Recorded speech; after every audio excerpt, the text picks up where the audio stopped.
नमस्कार दोस्तों, मैं अभिषेक आपका अभिषेक ट्यूटोरियल पे स्वागत करता हूं। तो क्वेश्चन आउट सीरीज के तहत हम लोग आज देखेंगे 15th पार्ट, यानी केमिस्ट्री का हम लोग देख रहे हैं 15th पार्ट। और अभी तक 14th पार्ट हो चुके हैं, ऑब्जेक्टिव सब्जेक्टिव सभी मिलाकर। ठीक है ना। तो पार्ट बाय पार्ट सभी दिया गया है। चैनल पे पहली बार हो तो जाके प्लेलिस्ट देखो, प्लेलिस्ट में आपका सब कुछ मिल जाएगा। सभी सब्जेक्ट का, physics, chemistry, biology, Hindi, English, सभी सब्जेक्ट का क्वेश्चन आउट सीरीज कराया गया है। ठीक है, अभी भी हो रहा है। तो आइए आज ये क्लास शुरू कर लेते हैं। चैनल पे पहली बार सब्सक्राइब करके बेल आइकन पे क्लिक कर लेना। अगर नोटिफिकेशन नहीं जाती है, नीचे व्हाट्सएप ग्रुप का लिंक है, वहाँ जाके व्हाट्सएप ग्रुप ज्वाइन कर लो। तो आइए आज ये क्लास शुरू कर लेते हैं। तो आज का फर्स्ट क्वेश्चन है कि विद्युत विच्छेदन द्वारा धातुओं का शुद्धिकरण कैसे किया जाता है। How are metals purified by electrolyte method.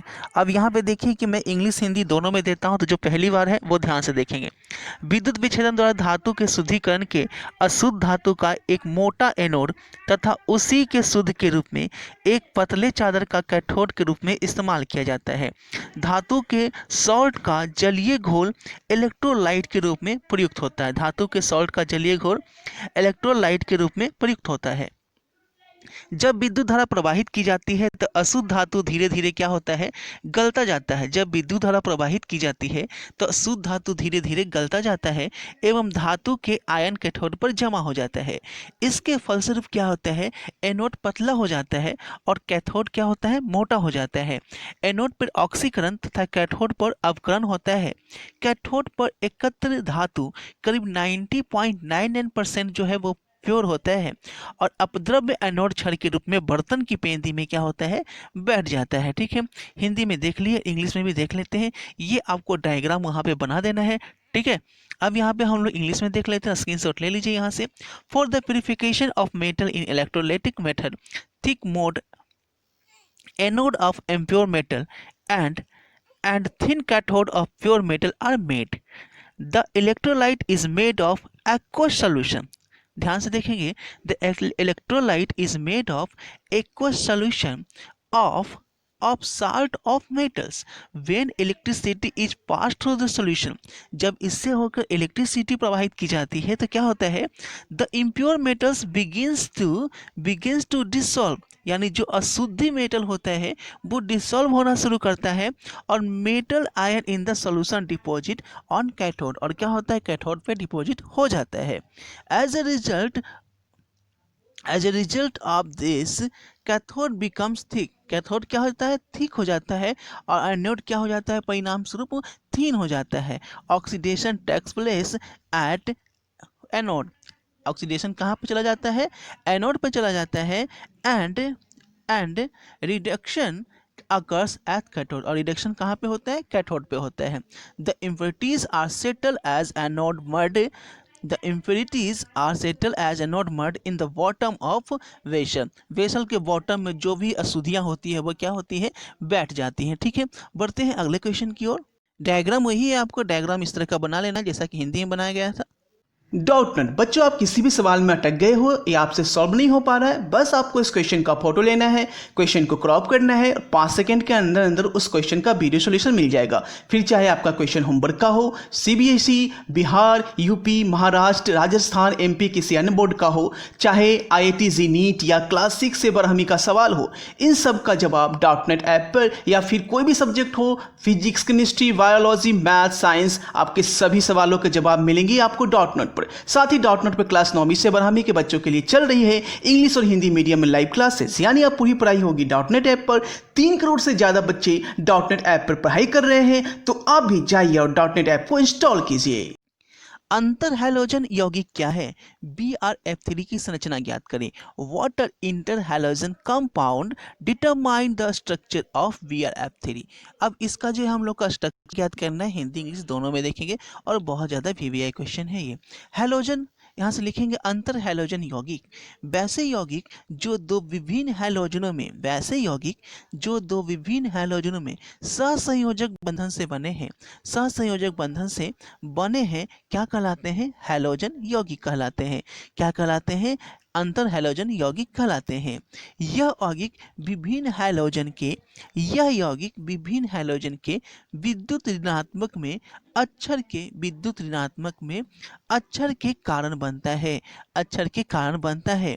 बड़े आकार एवं कम विद्युत ऋणात्मक वाला, ध्यान से सुनेंगे, बड़े आकार एवं कम विद्युत ऋणात्मक वाला हैलोजन केंद्रीय परमाणु रहता है। ठीक है, एग्जाम्पल के फलस्वरूप लिख लेंगे CIF3, BRF5, IF7। अंतर हैलोजन यौगिक अपने घटक हैलोजन से अधिक क्रियाशील होते हैं क्योंकि XY बॉन्ड और XX बॉन्ड की अपेक्षा क्या होता है, कमजोर होता है, और यह प्रबल ऑक्सीकारक भी होता है। अब यहाँ पे BR3 की संरचना लिखनी है, तो प्रसंकरण क्या है आपका sp3d है। चूंकि दो इलेक्ट्रॉन का एकल युग्म उपस्थित है, अतः इसका आकार जो है वो T आकार का हो जाता है। यहाँ पे देखिए BRF3 की ये कंस्ट्रक्शन आपको बना देनी है। कभी कभी ये क्वेश्चन जो है ऑब्जेक्टिव में पूछा जाता है कि BRF3 का स्ट्रक्चर लिखिए, या कभी कभी आपका क्वेश्चन भी दे दिया जाता है कि निम्न का आपको स्ट्रक्चर लिखना है, तो आपको वहाँ पे भी BRF3 का जो स्ट्रक्चर है वो यहाँ पे काम देगा। ठीक है, आज के क्वेश्चन में मैं बताने वाला भी हूँ। तो interhalogen compound, those compound which are made by different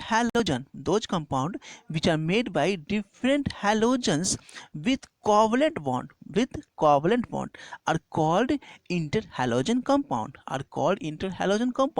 This compound is formed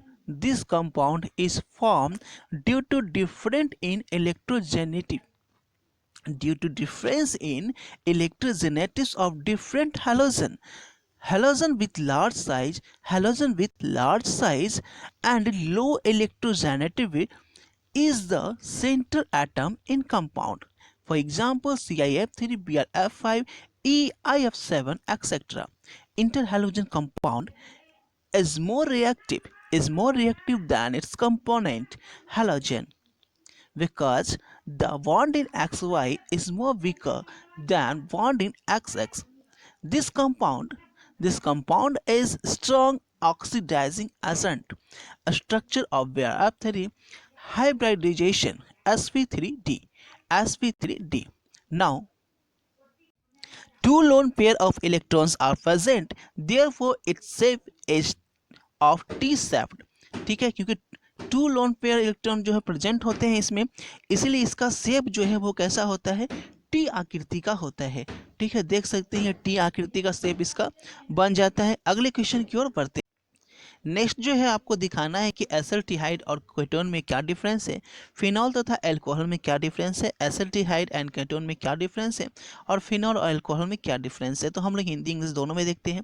तो पहले हिंदी में यहाँ देख लेंगे, एसिल्डिहाइड और कीटोन बना लेंगे। पहला जो है CH3CHO होता है एसिल्डिहाइड का फॉर्मूला, और कीटोन का क्या होता है CH3COCH3। अल्कोहल से यह प्रतिक्रिया करता है, लेकिन कीटोन जो है वो अल्कोहल से प्रतिक्रिया नहीं करता। नेक्स्ट जो है आपको दिखाना है कि एसिल्डिहाइड और कीटोन में क्या डिफरेंस है, फिनॉल तथा अल्कोहल में क्या डिफरेंस है, एसिल्डिहाइड एंड कीटोन में क्या डिफरेंस है, और फिनॉल और अल्कोहल में क्या डिफरेंस है। तो हम लोग हिंदी इंग्लिश दोनों में देखते हैं। तो पहले हिंदी में यहाँ देख लेंगे, एसिल्डिहाइड और कीटोन बना लेंगे। पहला जो है CH3CHO होता है एसिल्डिहाइड का फॉर्मूला, और कीटोन का क्या होता है CH3COCH3। अल्कोहल से यह प्रतिक्रिया करता है, लेकिन कीटोन जो है वो अल्कोहल से प्रतिक्रिया नहीं करता। नेक्स्ट है, ये आपका फेलिंग घोल के साथ प्रतिक्रिया कर लाल अपक्षेप बनाता है, जबकि ये कोई अपक्षेप नहीं बनाता है। और इधर देखिए सांद्र के साथ प्रतिक्रिया कर रेजिन बनाता है, लेकिन ये सांद्र NOH के प्रतिक्रिया कर रेजिन नहीं बनाता है। ये रेजिन नहीं बनाता है, जबकि वो रेजिन बनाता है। अब देख लेंगे फिनॉल तथा अल्कोहल। फिनॉल अल्कोहल यानी इथाइल अल्कोहल, तो फॉर्मूला आपका C6H5OH होता है और C2H5OH होता है। यह FeCl3 के साथ प्रतिक्रिया कर बैंगनी रंग बनाता है। ठीक है, और यह FeCl3 के साथ प्रतिक्रिया कर कोई प्रतिक्रिया नहीं देता है। दूसरी बात कि यह अम्लीय होती है और यह क्या होती है, उदासीन होती है। यहाँ पे हम लोग इंग्लिश में देख लेंगे जल्दी से। तो आप लोग इंग्लिश के लिए स्क्रीनशॉट यहाँ पे ले सकते हैं, इंग्लिश के लिए स्क्रीनशॉट ले सकते हैं, बाकी सब कुछ हिंदी जैसा ही है। और फिनॉल और अल्कोहल के लिए भी यहाँ पे स्क्रीनशॉट ले सकते हैं इंग्लिश वाले। ठीक है, नेक्स्ट जो वीवीआई है कि आपका लिखना है आईपीसी नेम लिखना है, ठीक है, दोनों का। तो फर्स्ट का है आपका 3-ऑक्सोपेंटेनोइक एसिड और सेकेंड है आपका इथाइल इथेनेट, ठीक है, 3-ऑक्सीपेंटोइक एसिड और इथाइल एथोनेट, ठीक है। ये भी आपका वीवीआई है, जल्दी से इसको याद कर लीजिएगा। और जो भी नोट्स बनाते चल रहे हैं उसको नोट्स जो है एग्जाम से पहले जो है, एग्जाम के पहले तक सब कुछ आपको याद होना चाहिए, ना सिर्फ वीवीआई आपको, और ठीक है, तो सिर्फ वीवीआई पे फोकस नहीं करें, जितने क्वेश्चन मैं वीडियो में कराता हूँ उतना फोकस करें। मात्र आपका 15 ये पार्ट हुआ है और 15 पार्ट में जितने भी क्वेश्चन करवाए गए हैं सब के सब बहुत ज़्यादा इंपॉर्टेंट है और सब आपको याद होने चाहिए। अगर आप चाहते हैं कि केमिस्ट्री में मेरा एक क्वेश्चन भी एग्जाम में नहीं छूटे तो आपको ये करना ही होगा। मिलते हैं आपसे अगली क्लास में, और चैनल पर बने रहें, तभी आपको क्लास की नोटिफिकेशन मिलती रहेगी, नहीं तो पता नहीं चलेगा क्लास किस टाइम में लाइव होता है, क्योंकि कोई फिक्स टाइम नहीं है लाइव का। जब मुझे टाइम मिलता है उस टाइम मैं लाइव आकर क्लास दे देता हूँ। व्हाट्सएप ग्रुप पे बने रहिएगा तो वहाँ से भी आपका मैसेज चला जाएगा, और चैनल को सब्सक्राइब करके अगर घंटी बजाए हुए हैं तब आपको नोटिफिकेशन ऊपर में, मोबाइल के ऊपर में आपको मिल जाएगा। आपको जब टाइम मिलेगा उस टाइम में जाके आप क्लास कर सकते हैं। तो मिलते हैं आपसे अगले क्लास में।